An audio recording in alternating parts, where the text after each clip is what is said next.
ಒಟ್ಟಾರೆಯಾಗಿ ಇವತ್ತು ಏನೆಲ್ಲ ಆಯಿತು ಸರ್? ಮಾನ್ಯ ಸಂಸದರು, ಚಿಕ್ಕಬಳ್ಳಾಪುರ ಲೋಕಸಭಾ ಸಂಸದರು ಏನಿದ್ದಾರೆ, ಅವರು ಇಲ್ಲಿ ಬರುವಂಥ ವಿಚಾರ ನಮ್ಗೆ ಯಾರಿಗೂ ಸಹ ಗೊತ್ತಿರಲಿಲ್ಲ. ನಮ್ಮವ್ರಿಗೆ ಇವರು ಏನು ಹೊಸದಾಗಿ ಯಲಹಂಕ ತಾಲೂಕು ಆಫೀಸಲ್ಲಿ ತಹಸೀಲ್ದಾರ್ ಬಂದಿದ್ದಾರೆ, ಅವ್ರನ್ನ ಭೇಟಿ ಮಾಡಿ ಒಂದು ಹೂಗುಚ್ಛ ಕೊಡಬೇಕು ಅಂತೇಳಿ ಸಂಘಟನೆ ವಿಚಾರವಾಗಿ ಅವ್ರನ್ನ ಬಂದು ಮಾತಾಡ್ಸ್ಕೊಂಡು ಹೋಗೋಣ ಅಂತ ಇಲ್ಲಿ ಬಂದಿದ್ದಾರೆ. ಬಂದಂಥ ಸಂದರ್ಭದಲ್ಲಿ ಚಿಕ್ಕಬಳ್ಳಾಪುರ ಲೋಕಸಭಾ ಕ್ಷೇತ್ರದ ನಮ್ಮ ಸಂಸದರು ಇಲ್ಲಿ ಬರ್ತಾರೆ ಅಂತ ವಿಷಯ ತಿಳಿದ ಮೇಲೆ ಇವ್ರು ಏನಾದರೂ ಸಂಸದರು ಬರ್ತಾರಂತ ನಮ್ಗೆ ವಿಷಯ ಗೊತ್ತಿರಲಿಲ್ಲ ಅಂತೇಳಿ ನಮ್ಮ ಕೆಲ ನಾಯಕರು ಏನು ತಹಸೀಲ್ದಾರ್ನ ಭೇಟಿ ಮಾಡೋಕ್ಕೆ ಬಂದಿದ್ರು ಅವರು ಬಂದಿದ್ದಾರೆ. ಏನು ಪ್ರೆಸ್ ಮೀಟೋ ಏನೋ ಅಂತ ಗೊತ್ತಿಲ್ಲ ಅಂತ ಪ್ರೆಸ್ ಮೀಟಿಗೆ ಬಂದಿದ್ದಾರೆ. ಆ ಪ್ರೆಸ್ ಮೀಟ್ ಮಾತಾಡೋಂಥ ಸಂದರ್ಭದಲ್ಲಿ ಪ್ರಾಮಾಣಿಕತೆಗೆ ಬಗ್ಗೆ ಮಾತಾಡಿದ್ದಾರೆ. ಇದರಿಂದ ಸಂಸದರು ಇದುವರೆಗೂ ಯಾವ ಒಬ್ಬ ಕಾರ್ಯಕರ್ತನೂ ಸಹ ಸಂಪರ್ಕಕ್ಕೆ ಅವರು ತಗೊಂಡಿಲ್ಲ. ಮೊದಲನೇದು ಏನು ನಮ್ಮ ಯಲಹಂಕ ನಗರ ಮಂಡಲ ಸತೀಶ್ ಆದಂಥ ಮಂಡಲ ಅಧ್ಯಕ್ಷರಾದಂಥ ಸತೀಶ್ ಅವರು ದೈವರ ದಿನರಾದಂಥ ಸಂದರ್ಭದಲ್ಲಿ ಇದೇ ಸಂಸದರು ಆ ಕಾರ್ಯಕರ್ತರು ಸತ್ತೋದಾಗ ಅವ್ರ ಮನೆಗೆ ಬಂದಿಲ್ಲ. ಹಾಗೆ ಮತ್ತೊಬ್ಬ ಕಾರ್ಯಕರ್ತರಾದಂಥ ಬಾಬು ರಾಜೇಂದ್ರ ಪ್ರಸಾದ್ ಅವರು ಸತ್ತಾಗೂ ಸಹ ಬಂದಿರಲಿಲ್ಲ. ಏನು ನಮ್ಮ ಪಕ್ಷದಲ್ಲಿ ಕೆಲವರು ಪಕ್ಷ ವಿರೋಧಿಯಾಗಿ ಅವರ ಒಂದು ಬೇಳೆ ಬೇಯಿಸ್ಕೊಳಕ್ಕೋಸ್ಕರ ಅವರೇನೋ ಲಾಭ ಪಡ್ಕೊಳಕ್ಕೋಸ್ಕರ ಪಕ್ಷದಲ್ಲೇ ಇದ್ಕೊಂಡು ಪಕ್ಷದ ಎಲ್ಲ ಲಾಭವನ್ನು ಪಡ್ಕೊಂಡು ಇನ್ನೊಂದು ಗುಂಪನ್ನು ಕಟ್ಟೋದಕ್ಕೆ ಏನು ಶುರು ಮಾಡಿದರು ಕೆಲವರು, ಏನು ಕರ್ತನ ಮೇಲೆ ಸತೀಶ್ ಹಾಗೆ ಹನುಮಯ್ಯನವರು ಅವ್ರನ್ನ ಕರೆಸ್ಕೊಂಡು ಒಂದು ಪ್ರೆಸ್ ಮೀಟಾಗಿ ಬಂದಿರೋದಕ್ಕೆ ಆ ಕಾರ್ಯಕರ್ತರಿಗೆ ಸಾಮಾನ್ಯವಾಗಿ ಆಕ್ರೋಶ ಆಗುತ್ತೆ. ಇವತ್ತು ನಾನು ಎಸ್ ಸಿ ಮೋರ್ಚಾದ ಅಧ್ಯಕ್ಷ, ನಾನು ಇಲ್ಲಿದ್ದೀನಿ. ನಮ್ಮ ನಗರ ಮಂಡಲ ಅಧ್ಯಕ್ಷರಿದ್ದಾರೆ ಮುನ್ರಾಜ್ ಅವರು, ಹಾಗೆ ಒ ಬಿ ಸಿ ಮೋರ್ಚಾದ ಅಧ್ಯಕ್ಷರವರೇ. ಯಾರಿಗೆ ಇವ್ರು ಮಾಹಿತಿ ಕೊಟ್ಟಿದ್ದಾರೆ? ಪಕ್ಷದ ಈ ಚಟುವಟಿಕೆಗಳು ಸಂಸದರು ಬರಬೇಕಾದ್ರೆ ಅವರು ಭಾಳಷ್ಟು ದೊಡ್ಡವರು, ಸಚಿವರಾಗಿ ಕೆಲಸ ಮಾಡಿದ್ದಾರೆ, ಎಲ್ಲ ಕೆಲಸ ಮಾಡಿದ್ದಾರೆ. ಇವತ್ತು ಯಲಹಂಕ ಕ್ಷೇತ್ರಕ್ಕೆ ಬರಬೇಕಾದ್ರೆ ನಮ್ಮಂಥ ಕಾರ್ಯಕರ್ತರು ಇವ್ರಿಗೆ ಗೊತ್ತಾಗೋದಿಲ್ವಾ? ಏನು ಇವರಿಗೆ ಹನುಮಯ್ಯ ಸತೀಶ್ ಇಬ್ಬರೇ ಓಟ್ ಹಾಕಿದಾರ ಸಂಸದರಾಗೋದಕ್ಕೆ? ಕೇಳ್ಬೋದಲ್ಲ ಸರ್. ಈಗ ಯಾವುದೇ ಒಂದು ಕಾರ್ಯಕ್ರಮಕ್ಕಾಗಲಿ ಮತ್ತೊಂದಕ್ಕಾಗಲಿ ನಗರ ಮಂಡಲದವ್ರಿಗಾಗಲಿ 2 ಮೋರ್ಚಾಗಳಿದೆ ಇಲ್ಲಿ. ನಮ್ಗೆ 2 ಕಡೆ ಆಗುತ್ತೆ, ಒಂದು ಗ್ರಾಮಾಂತರ ಮಂಡಲ, ಒಂದು ನಗರ ಮಂಡಲ. ಯಾವುದನ ಒಂದು ಪದಾಧಿಕಾರಿ ನಿಮ್ಮ ಸಂಪರ್ಕದಲ್ಲಿದ್ದಾರಾ? ನೀವು ಯಾರಿಗಾನ ಮಾತಾಡ್ಸಿದ್ದೀರಾ? ನೀವು ಯಾರೋ ಇಬ್ಬರು ಏನು ಪಕ್ಷದ ವಿರುದ್ಧ ಮಾತಾಡ್ತಾರೆ, ಎಮ್ ಎಲ್ ಎ ವಿರುದ್ಧ ಮಾತಾಡ್ತಾರೆ, ಅವ್ರನ್ನ ಕರ್ಕೊಂಬಂದು ನೀವು ಇಲ್ಲಿ ಪ್ರೆಸ್ ಮೀಟ್ ಮಾಡ್ತೀರಂದರೆ ಸಾಮಾನ್ಯವಾಗಿ ಎಲ್ಲರಿಗೂ ಸಹ ಅದು ನೋವುಂಟು ಮಾಡ್ತದೆ. ಅದು ಇವಾಗ ಖಂಡಿತವಾಗಿ ಕಾರ್ಯಕರ್ತರಿಗೆ ನೋವಾಗಿದೆ. ಅದನ್ನು ಕೇಳಿದ್ದಾರೆ. ಪ್ರಾಮಾಣಿಕತೆ ಯಾರ ಹತ್ರ ಕಲಿಬೇಕಾಗಿಲ್ಲ. ಇಲ್ಲಿರುವಂಥ ನಾವೆಲ್ಲರೂ, ನಾನು ಹುಟ್ಟಿದ್ದು 18 ವರ್ಷ ನಾನು ವೋಟಿಂಗ್ ಶುರುವಾದಾಗ, ನಾನು ಆವತ್ತಿಂದ ಇವತ್ತು ಗಂಟ BJPಯಲ್ಲಿದ್ದೀನಿ. ಅದೇ ಸಿದ್ಧಾಂತದಲ್ಲಿ ನಾವು ನಡೀತಾ ಇದ್ದೀರಿ. ನಾವು ಬೇರೆಯವರಿಂದ ನಾವು ಪ್ರಾಮಾಣಿಕತೆ ಕಲ್ತ್ಕೊಳಕ್ಕೆ ಬೇಕಾಗಿಲ್ಲ. ಇವತ್ತು ನಾವು ಕ್ವಶನ್ ಮಾಡ್ಬೋದು. ಇವತ್ತು 70-86 ಸಾವಿರ ಲೀಡ್ ಕೊಟ್ಟಿದ್ದೀರಿ. ಇವತ್ತು ನನ್ನ ಬೂತ್ಗಳಲ್ಲಿ ಬಂದು ಚೆಕ್ ಮಾಡಲಿ ಎಷ್ಟು ಲೀಡ್ ಕೊಟ್ಟಿದ್ದೀರಿ ಅಂತೇಳಿ. BJPಯಲ್ಲಿ ಕೆಲಸ ಮಾಡಿದ್ದೀರಿ. ಆಮೇಲೆ ಹಿಂದೆ ಒಂದು ವಿಷಯ ನಮಗೆ ಗೊತ್ತಾಯಿತು. ಮಾನ್ಯ ಸಂಸದರು ಗೆದ್ದಾದ ಮೇಲೆ ನಾನು JDSನ ಆಶೀರ್ವಾದದಿಂದ ಗೆದ್ದೆ ಅಂದೆ. ಆಗ BJP ಕಾರ್ಯಕರ್ತರಿಗೆ ನೋವಾಗುತ್ತಾ ಇಲ್ವಾ? ಕೆಲಸ ಮಾಡಿರಲ್ವಾ ನಾವು?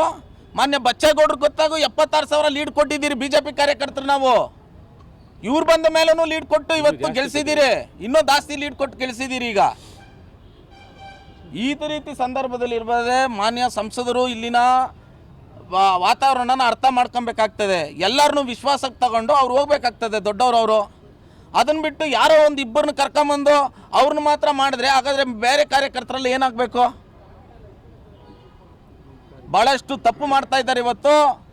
ನಾವು ಹೇಳ್ತೀನಿ ನೋಡಿ, ಹಿಂದೆ ನಮ್ಮ ಅಲೋಕ್ ಸರ್ ಅವ್ರಿಗೆ ಟಿಕೆಟು ಕೇಳಿದ್ದು, ಅದು ಎಲ್ಲರೂ ಸಾಮಾನ್ಯ. ಟಿಕೆಟ್ ಕೇಳಿದ್ರು, ಸಿಗಲಿಲ್ಲ. ನಮ್ಮಲ್ಲೇ ಒಬ್ಬ ಹುಡುಗ ನಾನು ಓಟ್ ಹಾಕಲ್ಲ ಅಂತೇಳಿ ಗ್ರೂಪಲ್ಲಿ ಹಾಕ್ಬಿಟ್ಟಿದ್ದ. ನಾನು ಪಕ್ಕದಲ್ಲೇ ಕೂತ್ಕೊಂಡಿದ್ದೆ. ಅವನು ಹೇಳಿದೆ, ಹಿಂಗೆ ಹಾಕ್ಬೇಡಪ್ಪ ಮೆಸೇಜ್, ಎಮ್ ಎಲ್ ಎ ಬೈತಾರೆ. ಬಿತ್ತಿನ 10 ನಿಮಿಷಕ್ಕೆ ಫೋನ್ ಮಾಡಿದ್ರೆ ಎಮ್ ಎಲ್ ಎ ಅವರು ನೋಟಾಗಿ ಹಾಕ್ತೀನಿ ನಾನು. ನಮ್ಮ ಇವ್ರಿಗೆ ಅಭಿಮಾನದ ಮೇಲೆ ಹೇಳ್ತಾರೆ, ಯಾರೇ ಕಾರ್ಯಕರ್ತರಾಗಲಿ ಅಭಿಮಾನದ ಮೇಲೆ ಹೇಳ್ತಾರೆ. ನಾನು ನಿಜ ಹೇಳ್ತಾ ಇದ್ದೀನಿ. ಇದು ದೇವಸ್ಥಾನ ಮುಂದೆ ನಿಂತ್ಕೊಂಡು ಎಮ್ ಎಲ್ ಎ ಅವ್ರು ಫೋನ್ ಮಾಡಿ ಬೈದ್ರು ಅವನಿಗೆ. ನಾವು BJPಯ ಶಿಸ್ತಿನ ಕಾರ್ಯಕರ್ತರು, ಯಾವುದೇ ಕಾರಣಕ್ಕೂ ಈ ರೀತಿ ಹಾಕ್ಮಾಡೋದು, ಫಸ್ಟು ಡಿಲೀಟ್ ಮಾಡಿ ಗ್ರೂಪಲ್ಲಿ ಅಂತಂದರು. ಎಲ್ಲ ಕಡೆ ಓಡಾಡಿಲ್ವ ಎಮ್ ಎಲ್ ಎ? ಎಲ್ಲ ಕಡೆ ಪ್ರಚಾರ ಮಾಡಿರಲಿಲ್ವ ಎಮ್ ಎಲ್ ಎ ಅವರು? ನೀವು ಎಲ್ಲ ಗೆದ್ದ ಮೇಲೆ ಮಾನ್ಯ ಬಚ್ಚೇಗೌಡರು ಗೆದ್ದಂಥ ಸಂದರ್ಭದಲ್ಲಿ ಗೆದ್ದ ತಕ್ಷಣ ಎಮ್ ಎಲ್ ಎ ಅವ್ರ ಮನೆಗೆ ಬಂದರು. ಎಮ್ ಎಲ್ ಎ ಅವರು ಬಂದು ವಿಶ್ ಮಾಡ್ಕೊಂಡು ಹೋದ್ರು ಅವರು. ನೀವು ಇದನ್ನೆಲ್ಲ ಬಿಟ್ಟು ಯಾರ್ಯಾರ ಮನೆಗೆ ಹೋಗಿದ್ರಿ? ಆಮೇಲೆ JDS ಕಾರ್ಯಕರ್ತರಿಂದ ಗೆದ್ರಿ ಅಂತ ನೀವು ಮಾತಾಡಿದ್ರಿ. ಆಗ BJP ಕಾರ್ಯಕರ್ತರಿಗೆ ಮನಸ್ಸಿಗೆ ನೋವಾಗೋದಿಲ್ವಾ? ಇದೆಲ್ಲ ತಪ್ಪಿರುತ್ತೆ. ಇದು ಪಕ್ಷದ ವಿರೋಧಿ ವೇದಿಕೆಗಳನ್ನು ಮಾಡಬಾರ್ದು. ಮಾನ್ಯ ಸಂಸದರು ಇವತ್ತು ನಮ್ಮ ಚಿಕ್ಕಬಳ್ಳಾಪುರಕ್ಕೆ ಗೆದ್ದಿದ್ದಾರೆ, ಸಂತೋಷ ನಮಗೆ. ಇವತ್ತು ಬಂದು ಚಿಕ್ಕಬಳ್ಳಾಪುರ ಲೋಕಸಭಾ ಕ್ಷೇತ್ರದಲ್ಲಿ 7ರಿಂದ 8 ಕ್ಷೇತ್ರಗಳು ಬರ್ಬೋದು. ಇವತ್ತು ನಾವು 2ರಲ್ಲಿ ಮಾತ್ರ ಅಧಿಕಾರದಲ್ಲಿದ್ದೀರಿ, ಯಲಹಂಕ ದೊಡ್ಡಬಳ್ಳಾಪುರ. ಅವರ ಉದ್ದೇಶ ಏನಿರಬೇಕು, ಮುಂದಿನ ದಿನಗಳಲ್ಲಿ ಇನ್ನೂ 3-4 ಕ್ಷೇತ್ರಗಳಲ್ಲಿ ಗೆಲ್ಲಿಸುವಂಥ ಕೆಲಸ ಅವ್ರು ಮಾಡಲಿ. ನಾವು ಮಾಡ್ತೀರಿ. ಮುಂದೆ ಸರ್ಕಾರ ಬರೋದಕ್ಕೆ ಏನು ಪ್ರಾಮಾಣಿಕ ಪ್ರಯತ್ನ ಮಾಡಬೇಕು ಅದನ್ನು ಮಾಡಬೇಕು. ಅದನ್ನು ಬಿಟ್ಟು ಒಂದು ಕ್ಷೇತ್ರದಲ್ಲಿ ಭಾಗಗಳು ಮಾಡಿಕೊಂಡು 2-3 ಭಾಗ ಮಾಡಿಕೊಂಡು ನೆಕ್ಸ್ಟು ಇಲ್ಲೂ ಕಳ್ಕೊಳಕ್ಕಾಗತ್ತಾ ನಾವು ಕ್ಷೇತ್ರನ? ಇವತ್ತು ಕಾರ್ಯಕರ್ತರು ನಾವೆಲ್ಲ ಅವರ ಒಂದು ಆಶೀರ್ವಾದದಲ್ಲಿ ಚೆನ್ನಾಗಿ ನಡ್ಕೊಂಡು ಹೋಗ್ತಾ ಇದ್ದೀರಿ. ಇವತ್ತು ಇಲ್ಲಿ BJP MLA ಇರೋದ್ರಿಂದ ಎಲ್ಲ ಅಭಿವೃದ್ಧಿ ಆಗ್ತಾಯಿದೆ. ಇವತ್ತು ಕಾಲೋನಿ ಹುಡುಗರು ಎಲ್ಲ ಕಾಲೋನಿಗಳಲ್ಲೂ ಮನೆ ಕಟ್ಸ್ಕೊಟ್ಟಿದ್ದಾರೆ. ಇವತ್ತು ನಾನು ಸಂಸದರನ್ನು ಕೇಳಬೇಕಾಗ್ತದೆ, 2 ವರ್ಷದಿಂದ ಏನು ಅವ್ರ ಕಾರ್ಯಕ್ರಮ, ನಮ್ಮ ಯಲಹಂಕಕ್ಕೆ ಏನು ಕೊಟ್ಟಿದ್ದಾರೆ ಅದನ್ನೆಲ್ಲ ಹೇಳ್ಬೋದು ಅವರು. ಅದನ್ನು ಬಿಟ್ಟು ಇಲ್ಲಿ ಯಾವುದೇ ಹುಡುಕನ್ನು ತರೋದು ಚೆನ್ನಾಗಿರೋದಿಲ್ಲ. ಪಕ್ಷ ಏನು ಹೇಳಿರ್ತದೋ ಪಕ್ಷದ ಪರವಾಗಿ ಎಲ್ಲರೂ ಕೆಲಸ ಮಾಡ್ಕೊಂಡು ಹೋಗೋಣ. ಮುಂದಿನ ದಿನಗಳಲ್ಲಿ ಈ ಲೋಕಸಭಾ ಕ್ಷೇತ್ರದಲ್ಲಿ ಇನ್ನೂ 2-3 MLA ಗೆಲ್ಲಿಸುವಂಥ ಕೆಲಸವನ್ನು ಸಂಸದರು, ಶಾಸಕರು, ಎಲ್ಲ BJP ಕಾರ್ಯಕರ್ತರು ಮಾಡಿದಾಗ ಮಾತ್ರ ಒಳ್ಳೆಯದಾಗುತ್ತೆ. ಇವತ್ತು ಪ್ರೆಸ್ ಮೀಟ್ ಕರೆದಿರೋ ಉದ್ದೇಶನೇ ಬೇರೆ.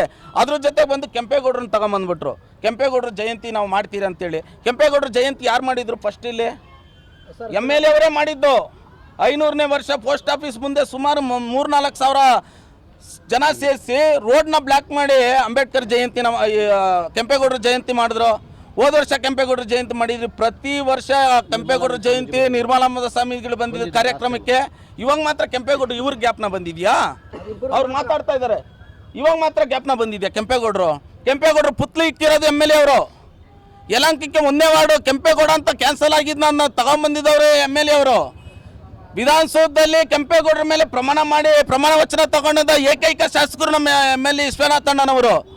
ಈಗೆಲ್ಲ ಇರಬೇಕಾದ್ರೆ ಬೋಟ ಆಟಿಕೆಯಲ್ಲಿ ನಾವೇನೋ ಮಾಡ್ತೀರಿ ಅಂತ ಯಾವುದೋ ಕಾರಣಕ್ಕೆ ಬಂದು ಇಲ್ಲೇನೋ ಪ್ರೆಸ್ ಮೀಟಾಗಿ ಮಾಡೋಕ್ಕೆ ಬಂದು ಅದನ್ನು ಏನಿಲ್ಲಿ ಗೊಂದಲ ಸೃಷ್ಟಿಯಾಗಿ ತಕ್ಷಣ ಕೆಂಪೇಗೌಡರನ್ನ ತರೋದಲ್ಲ, ಕೆಂಪೇಗೌಡರನ್ನ ಇಲ್ಲಿ ಇಟ್ಕೊಬೇಕಾಗ್ತದೆ. ಖಂಡಿತ ಸರ್, ಅದು ಒಡಕಿದೆ, ಆರೋಪನೂ ಇದೆ. ಇವಾಗ ನನ್ನ ಅಲ್ಲಿ ಮಾತಾಡ್ತಾ ಹೇಳ್ತಾ ಇದ್ರು, ಸಂಸದರು ಒಂದು ಫೋಟೋ ಹಾಕಿಲ್ಲ, ಯಾಕೆ ಮಾಡಿಲ್ಲ ಅಂತ. ನೀವು ಯಾರ ಸಂಪರ್ಕದಲ್ಲಿದೆ? ನಿಮ್ಮ ಸಂಪರ್ಕದಲ್ಲಿರೋರು ಹಾಕ್ತಾರೆ. ಇವತ್ತು ನಾನು ಮೋರ್ಚಾಧ್ಯಕ್ಷ ಹಿಂದೇನೂ ಆಗಿದೆ, ಇವಾಗೂ ಆಗಿದ್ದೆ. ನನಗೆ ಎಷ್ಟು ಸಲ ನನ್ನ ಸಂಪರ್ಕ ಮಾಡಿದ್ದಾರೆ ಇವರು? ಮಾಡಬೇಕಲ್ಲ. ಅಪಾರವಾದ ಗೌರವನ ಇಟ್ಕೊಂಡಿರುವಂಥದ್ದು ಕೆಂಪೇಗೌಡ ಮೇಲೆ SR ವಿಶ್ವನಾಥಣ್ಣನವರು. ಇವರು ಸುಮ್ಮನೆ ಕ್ರಿಯೇಟ್ ಮಾಡಿ ಇದರಲ್ಲಿ ಏನೋ ಲಾಭ ಪಡ್ಕೊಳೋಣ, ಮತ್ತೇನೋ ಆಗ್ಬಿಡೋಣ ಅಂತ ಹೋಗ್ತಾ ಇದ್ದಾರೆ. ತಿಂದ ಮನೆಗೆ ಉಂಡು ಬಡಿದ್ರೆ ಭಗವಂತ ಒಳ್ಳೇದು ಮಾಡೋದಿಲ್ಲ.